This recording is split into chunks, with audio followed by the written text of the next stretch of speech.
কাকা বাবু ফিরে এসেছে, তবে সৃজিতদার হাত ধরে নয়, চন্দ্রাশিস রায়ের হাত ধরে। কিন্তু আছে কিন্তু সেই একই আমাদের কাকাবাবু প্রসেনজিৎ চট্টোপাধ্যায়, বুম্বাদা দা ইন্ডাস্ট্রি। তো হ্যাঁ, কথা হচ্ছে বিজয়নগরের হিরে মুভিটাকে নিয়ে। মুভিটা কেমন লাগলো তার একটা ওভারঅল রিভিউ দেবো। তো দিস ইজ জিসু, তোমরা হচ্ছে সলো রিভিউ করি চ্যানেলে তোমাদের সকলকে স্বাগত। যারা যারা এখনো পর্যন্ত আমার চ্যানেলটাকে সাবস্ক্রাইব করে নেই তাদেরকে যেমন হাইলাইট করতে হবে, চ্যানেলটাকে সাবস্ক্রাইব করে পাশে থাকো, আর বেল আইকনটা প্রেস করে দিতে ভুলো না যাতে করে আমার নোটিফিকেশনটা অন হয়ে যায়। তো প্রথমে একটা বিশেষ বিজ্ঞপ্তি দিয়ে দিই, যেহেতু সরস্বতী পূজা চলছে এবং আশেপাশে প্রচন্ড একটা আওয়াজ বা কোনো মিউজিক কানে যেতেই পারে, তার জন্য আমি সরি। তো যেহেতু সামনেই প্যান্ডেল, তো কিছু না কিছু আওয়াজ চলে আসতেই পারে। তো হ্যাঁ, বিজয়নগরের হিরে মুভিটা কেমন লাগলো দেখো। বিজয়নগরের ভুড়ি নিয়ে কথা বলতে গেলে এটা সুনীল গঙ্গোপাধ্যায়ের জনপ্রিয় কাকাবাবু সিরিজের গল্প অবলম্বনে নির্মিত। আর পরিচালক এখানে আগেই বললাম চন্দ্রাশিস রায়। আগের কাকাবাবু সিনেমাগুলো সৃজিত মুখার্জি পরিচালনা করলো, এবার পরিচালনা বদল হয়েছে। অভিনয় কাকাবাবু রাজা রায়চৌধুরী হিসেবে প্রসেনজিৎ চট্টোপাধ্যায়, সন্তু হিসেবে আরিয়ান ভৌমিক এবং যোজো হিসেবে প্রশান দাশগুপ্ত। এছাড়াও আছেন চিরঞ্জিত চক্রবর্তী, সত্যম ভট্টাচার্য বা রাজনৈতিক পালের মতো অভিনেতারা। লোকেশন যদি বলি, সিনেমা সিংহভাগ শুটিং হয়েছে কর্ণাটকের ঐতিহাসিক হাম্পি এবং বিজয়নগর সাম্রাজ্যের ধ্বংসাবশেষে। গল্পের যদি মূল প্লট বললি ছোট করে, গল্পটি শুরু হয় হাম্পির রহস্যময় পটভূমিতে। কাকাবাবু, সন্তু এবং যোজো এবার পাড়ি দিয়েছেন বিজয়নগর সাম্রাজ্যের এক হারানো হীরের সন্ধানে, যা নাকি কোহিনীরও চেয়েও দামি।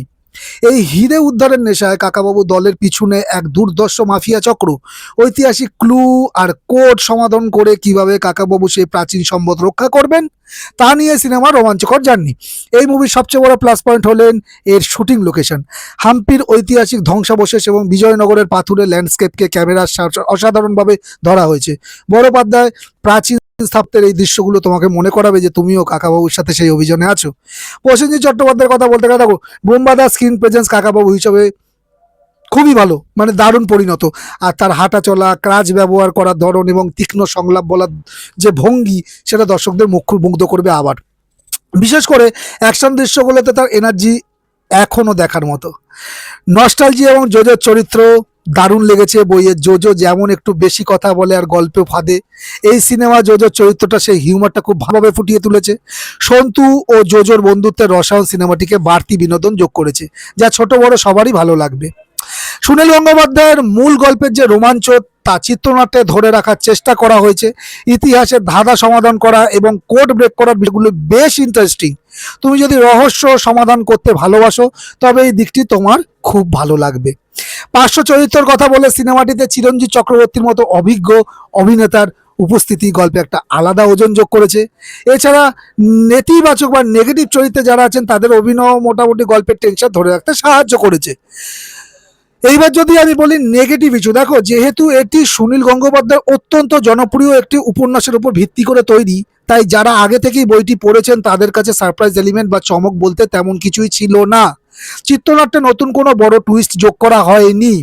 আর এই মুভির যে পেসিংটা সেটাও একটু স্লো। সিনেমার ফার্স্ট হাফ অনেকটা সময় নেয় চরিত্র এবং প্রেক্ষাপট তৈরি করতে। অনেক দর্শকের মতে মাঝখানে কিন্তু কিছু দৃশ্য বেশ দীর্ঘায়িত মনে হতে পারে, যা অ্যাডভেঞ্চার মুভির গতি কিছুটা কমিয়ে দিয়েছে। আর এই মুভির যে ভিলেন, একটি ভালো থ্রিলার বা অ্যাডভেঞ্চার মুভির জন্য একজন শক্তিশালী ভিলেন খুব জরুরি। এই সিনেমায় ভিলেনের চরিত্রটি যতটা ভয়ঙ্কর বা বুদ্ধিমান হওয়া উচিত ছিল ততটা জোরালো মনে হয়নি। ফলে কাকাবাবুর লড়াইটা খুব একটা চ্যালেঞ্জিং মনে হয়ই না। কিছু কিছু অ্যাকশন দৃশ্য বা স্টান্ট একটু বেশি সিনেমাটিক বা অবাস্তব মনে হতে পারে। বিশেষ করে কাকাবাবুর শারীরিক সীমাবদ্ধতা, মানে ওই যে ক্রাচ ব্যবহার করার কথাটা বলছি, সেটা থাকা সত্ত্বেও যেভাবে তিনি প্রতিকূল পরিস্থিতি সামলান তা মাঝে মধ্যে বাস্তবসম্মত মনে হবে না। আর সিনেমার শুরুটা বেশ আয়োজন করে করা হলেও শেষের দিকে অর্থাৎ ক্লাইম্যাক্সটা খুব দ্রুত শেষ করে দেওয়া হয়েছে বলে মনে হতে পারে। রহস্য সমাধানের প্রক্রিয়াটি আরও একটু ডিটেলড হতে পারত। প্রসেনজিৎ চ্যাটার্জির উপর অতিরিক্ত ফোকাস করতে গিয়ে পার্শ্ব চরিত্রে যারা আশেপাশের যারা সাইড ক্যারেক্টার আছে, যেমন সত্যম ভট্টাচার্য বা রাজনন্দিনী পাল, তাদের প্রতিভা দেখানোর খুব একটা জায়গা পাওয়াই যায়নি। এবার যদি আমি মুভিটার ফাইনাল ভার্ডিক্টে আসি, তাহলে কাকাবাবু সিরিজের এটি চতুর্থ কিস্তি। কোনো এক্সপেরিমেন্ট করতে যায়নি, বরং সিরিজের সিগনেচার স্টাইল বজায় রেখেছে। সিনেমাটি তোমাকে হাম্পির রহস্যময় গলি আর ইতিহাসের পাতায় ডুবিয়ে দেবে। বোম্বাদার সেই রাজকীয় স্ক্রিন প্রেজেন্স আর হাম্পির চোখ ধাঁধানো লোকেশন তোমাকে এক মুহূর্তের জন্য স্ক্রিন থেকে চোখ সরাতে দেবে না। পরিবার নিয়ে মতো এটা একটা মুভি। যারা ছোটবেলায় কাকাবাবু পড়ে বড় হয়েছে তাদের জন্য এটি নস্টালজিয়া, আর যারা পড়েনি তাদের জন্য এটি একটি দারুণ ইনফরমেটিভ অ্যাডভেঞ্চার হতেই পারে। সৃজিত মুখোপাধ্যায়ের সৃজিত মুখোপাধ্যায়ের পর চন্দ্রাশিস রায় প্রথমবার এই ফ্র্যাঞ্চাইজিটার ব্যাট ধরেছেন, যেটা আমি বলবো নিরাশ করেনি, বরং তিনি সিনেমাটিকে একটি ফ্রেশ লুকে দর্শকদের সামনে এনেছেন।